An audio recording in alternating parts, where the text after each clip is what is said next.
नमस्कार दोस्तों।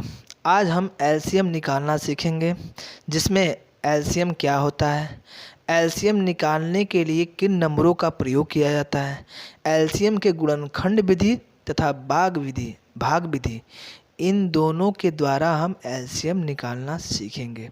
तो दोस्तों वीडियो में बने रहिएगा, वीडियो को स्किप मत कीजिएगा। अब चलिए शुरू करते हैं दोस्तों। सबसे पहले हम यह जानेंगे कि एलसीएम होता क्या है। दोस्तों एलसीएम वह छोटी से छोटी संख्या होती है, वह छोटी से छोटी संख्या होती है जो दी गई सभी संख्याओं से पूर्णतः विभक्त हो जाए। जैसे कि मान लीजिए दोस्तों, अगर 3, 4, 6 का एलसीएम निकालने के लिए कह दिया जाए दोस्तों, तो इसका एलसीएम क्या आएगा? 12। यानी ये 3 12 को काट सकता है दोस्तों, ये 4 भी 12 को काट सकता है, ये 6 भी 12 को काट सकता है। लेकिन दोस्तों इस 12 से कोई ऐसी छोटी संख्या निकाल कर दिखा दीजिए जो ये तीनों उसे काट सकें। तो दोस्तों ऐसी कोई संख्या नहीं है जो 12 से कम हो और ये तीनों उसे काट सकें। यानी कहने का मतलब है जो सबसे छोटी संख्या है, यानी 12 सबसे छोटी संख्या है जिसे ये तीनों नंबर काट सकते हैं। इससे बड़ी संख्याएं भी आती है, जैसे कि 24 हुआ, 36 हुआ, इन सबको ये नंबर काटेंगी। लेकिन इसमें बोला ही गया कि वह छोटी से छोटी संख्या जिसे दी गई नंबर पूर्णतः विभक्त कर सकें। यानी ये दी गई नंबर इस 12 को भी काट सकती है, ये दी गई नंबर 24 को काट सकती है, ये दी गई नंबर 36 को भी काट सकती है। लेकिन दोस्तों ये जो सबसे छोटी जो संख्या है वो है 12। इसीलिए दोस्तों एलसीएम जो हमारा कहलाएगा वो क्या कहलाएगा? 12। तो दोस्तों मेरी बात आपको समझ में आ ही गई होगी दोस्तों। अब हम देखेंगे कि एलसीएम किन नंबरों से एलसीएम निकालने के लिए किन नंबरों का प्रयोग किया जाता है। चलिए दोस्तों इसके बारे में पढ़ते हैं। दोस्तों एलसीएम निकालने के लिए हम अभाज्य संख्याओं का प्रयोग करते हैं।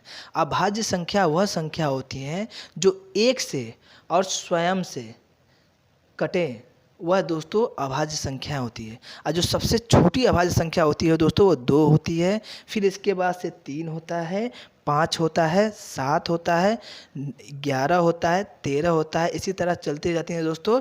यानी जो एक से और स्वयं से कटे वही अभाज्य संख्याएं होती हैं। इसी नंबरों के द्वारा हम एलसीएम निकालेंगे दोस्तों। लेकिन दोस्तों ध्यान दीजिएगा, इन्हीं नंबरों से निकालिएगा। अलग नंबरों से निकालने से अक्सर एलसीएम का जो आंसर होता है वो गलत भी आ सकता है दोस्तों।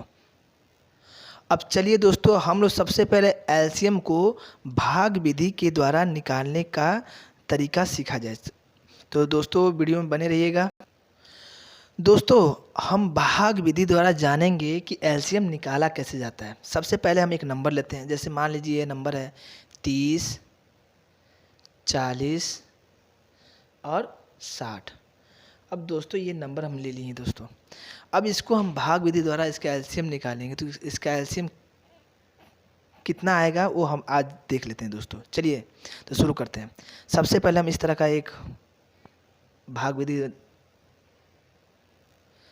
विधि का दोस्तों यही स्ट्रक्चर ही होता है दोस्तों। चलिए सबसे पहले हम 2 से निकालते हैं, प्राइम नंबर 2 से, क्योंकि यहाँ सब में 2 से कटने लायक नंबर है, इसलिए 2 से हम निकालते हैं। 2 से ये 30 कटेगा दोस्तों 15 बार में, 2 से ये 40 कटेगा दोस्तों 20 बार में, और 2 से ये 60 कटेगा दोस्तों 30 बार में। इसी प्रकार 2 से यहाँ निकालेंगे दोस्तों। 2 से 15 कटेगा? नहीं कटेगा, इसलिए 15 उतार देंगे दोस्तों। 20 कटेगा? जरूर कटेगा, 10 बार में कटेगा, इसलिए 10 लिखेंगे। 2 से 30 15 बार में कट जाएगा, इसलिए 15 बार में लिखेंगे। फिर इसको दोस्तों 2 से भी एक कटने वाला है, इसलिए 2 से काटेंगे। फिर से 2 से काटेंगे 15 आएगा। 2 से 10 कितने बार में जाएगा दोस्तों? 5 बार में। ये 15 इसी तरह उतर जाएगा, क्योंकि ये 2 से नहीं कटेगा। जो नहीं कटेगा उसी तरह उतार देंगे। अब ये इसमें कोई 2 से कटने वाला नहीं है, इसलिए हम दोस्तों अब इसे 3 से देखेंगे। क्या 3 से कोई नंबर इसमें कट रहा है? जी हाँ दोस्तों, ये 15 कट रहा है, अभी ये भी कट रहा है, दोनों कट रहे हैं, तो हम लोग 3 से काटेंगे। तो 3 5 15, ये 5 इसी तरह उतर जाएगा, क्योंकि ये 3 से नहीं कटेगा। इसी तरह ये 15 को हम 3 से काटेंगे दोस्तों, तो कितने बार कटेगा? 5 बार में। अब दोस्तों हम देख रहे हैं कि सब में 5 5 है, यानी अभाज्य संख्या 5 को लेंगे हम। 5 से 1 आएगा, 5 एकम 5, फिर से 5 से एक बार में जाएगा, फिर 5 से एक बार में जाएगा। तो आप देख सकते हैं दोस्तों, जब तक लास्ट में एकक ना आ जाए, ये नंबर ना आ जाए, एक एक जो भी है, तब तक हम लोग उसे काटते रहेंगे दोस्तों। अब हमें करना बस इतना है दोस्तों कि ये जितनी नंबर हैं दोस्तों, जैसे ये है, देख रहे हैं ना, इन सभी नंबरों को आप नीचे उतार दीजिए, यानी यहाँ लिख ले रहे हैं। जैसे ये है 2 गुणे 2 गुणे 2 गुणे 3, सॉरी दोस्तों इसमें एडजस्ट नहीं हो पा रहा है, इसलिए हम इसको नीचे कर रहे हैं। सबसे पहले हम यहाँ लिख लेंगे दोस्तों 2 गुणे 2 गुणे 2 गुणे 3 गुणे 5। अब इनका आपस में गुणा करेंगे दोस्तों। आपस में गुणा करेंगे तो क्या आएगा दोस्तों, 2 दूना 4, 4 दूना 8, 8 तिहाई 24, 24 पच्चे 120, यानी इसका टोटल एलसीएम कितना है दोस्तों, 120। यानी वह छोटी से छोटी संख्या वह है जो ये 30, 40 और 60 ये 120 को डिवाइड कर सकते हैं। इससे कोई छोटी संख्या नहीं मिलेगा जिससे ये तीनों डिवाइड कर सकें। तो दोस्तों इसका एलसीएम क्या हमारा आएगा दोस्तों, इसका एलसीएम हमारा आएगा दोस्तों 120। तो दोस्तों यहाँ तक आपको मेरी बात समझ में आई होंगी। आप एक जो है आप खुद करके ज़रा दिखाइए हमें दोस्तों। इसको हल करके आप कमेंट बॉक्स में लिख के बताइएगा दोस्तों। अब हम करेंगे दोस्तों गुणनखंड विधि के द्वारा एलसीएम कैसे निकाला जाता है। तो चलिए दोस्तों उसको भी सीख लेते हैं। दोस्तों गुणनखंड विधि, मान लीजिए हम उसी नंबर को अगर गुणनखंड विधि के द्वारा करते तो किस तरह करते। मान लीजिए हम जो नंबर लिए थे 30, 40 और 60 को अगर गुणनखंड विधि के द्वारा करते तो किस तरह करते। चलिए इसको हम लोग करते हैं। सबसे पहले हम 30 का एलसीएम निकालेंगे दोस्तों। सबसे पहले 30 को हम निकालेंगे दोस्तों। 30 का हम लोग फैक्टराइजेशन करेंगे दोस्तों। सबसे पहले 30 को हम लोग सबसे पहले काटेंगे दोस्तों। तो 2 से कटेगा कितने बार में, 15 बार में। फिर से 2 से कितने बार में कटेगा दोस्तों, 2 से कटेगा नहीं, सॉरी दोस्तों 3 से कटेगा। 3 से कितने बार में कटेगा, 5 बार में। फिर से कितने बार में कटेगा दोस्तों, 5 से कटेगा 1 बार में। ठीक, इसी प्रकार हम 40 का निकाल लेंगे दोस्तों। 40 को निकालेंगे तो 2 से कटेगा दोस्तों, जी हाँ कटेगा। कितने बार में, 20 बार में। फिर से 2 से काटेंगे 10 बार में। फिर 2 से काटेंगे 5 बार में। और उसके बाद 5 से काटेंगे दोस्तों तो कितना आ जाएगा, 1 आ जाएगा। इसी तरह हम 60 का भी निकाल लेंगे दोस्तों। अब 60 का निकालेंगे दोस्तों तो क्या आएगा हमारा, 2 से काटेंगे 30, 2 से काटेंगे 15, 2 सब नहीं कटेगा, 3 से कटेगा। 3 से काटेंगे तो 5, और उसके बाद से क्या कहते हैं 5 से काटेंगे तो 1 बार में कटेगा। देखिए सब में दोस्तों लास्ट में एकक आ गया दोस्तों। अब इसको हमें क्या करना है वो ध्यान से देख लीजिए। अब दोस्तों हमें इसे उतार लीजिए, 30, 40, 60 को उतार लीजिए। उसके फैक्टर को यहाँ लिखेंगे 2 गुणे 3 गुणे 5। देखिए दोस्तों इसका फैक्टर है 2 गुणे 2 गुणे 2 गुणे 5। अब इसका फैक्टर क्या है दोस्तों, 2 गुणे 2 गुणे 3 गुणे 5। अब हमें क्या करना है दोस्तों, थोड़ा इसको और छोटा कर देना है दोस्तों। छोटा किस तरह करेंगे, मान लीजिए तो भाई इसी तरह रह जाएगा, मतलब 2 गुणे 3 गुणे 5 ही रह जाएगा दोस्तों। ये 2 3 बार है तो 2 के पावर 3 लिख सकते हैं दोस्तों, लिख सकते हैं आराम से हम लोग। और गुणे 5 लिख सकते हैं। ये 2 के पावर 2 लिख सकते हैं, 2 बार है तो 2 के पावर 2 लिख सकते हैं दोस्तों। 2 के पावर 2 गुणे 3 गुणे 5।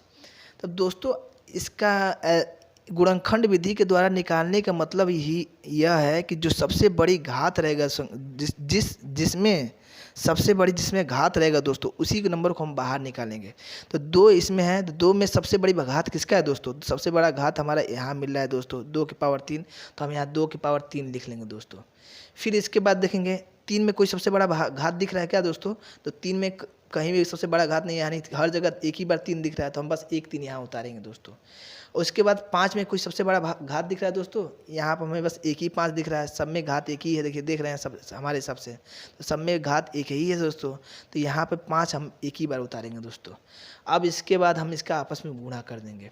3 के पावर 3 है, 2 के पावर 3 है दोस्तों, यानी 2 दूनी 4, 2 तिहाई 2 दूनी 4, 4 दूनी 8 हुआ, और 8 तरीके 24 और 24 पंचे 100 हुआ, 24 पच्चे 120 हुआ दोस्तों। यानी 120 इसका एलसीएम निकल के आ गया दोस्तों। गुणनखंड विधि का मतलब यही हुआ दोस्तों कि जिसकी सबसे बड़ी घात रहेगी दोस्तों उसको बाहर निकाल देंगे। और चाहे वो जैसे ये 3 अकेला है दोस्तों, दो जगह 3 है तो इसमें से 3 हम उतारेंगे। अगर सबसे बड़ी घात नहीं है दोस्तों तब भी हम 3 एक ही लेके यहाँ उतारेंगे। अगर मान लीजिए 3 की पावर 2 होता दोस्तों तो 3 की पावर 2 यहाँ उतारते हैं। अगर यहाँ 5 की पावर 1 है दोस्तों, अगर यहाँ 5 की पावर 4 होता दोस्तों तो 5 की पावर 4 यहाँ हम उतारते हैं। जो सबसे बड़ी घात होती है दोस्तों उसको हम उतारेंगे। मान लीजिए गुणित में यहाँ पर 7 होता दोस्तों तो हम इस 7 को भी उतारते हैं। अगर कहीं 7 नहीं होता, अगर 7 यहाँ पर होता दोस्तों तो हम इस 7 को भी वहाँ उतारते हैं दोस्तों। तो दोस्तों इसका मतलब ये हुआ कि जो सबसे बड़ी घात रहेगी दोस्तों उसे निकाल कर उसमें से हम बाहर रख कर उसका आपस में गुणा कर कर और जो आंसर आएगा वही हमारा एलसीएम होगा दोस्तों। तो दोस्तों यह वीडियो यहीं तक है। ये वीडियो आपको कैसा लगा? अगर अच्छा लगा हो तो मेरी वीडियो को लाइक कीजिए, सब्सक्राइब कीजिए और बेल आइकन का बटन दबा दीजिए। थैंक यू दोस्तों।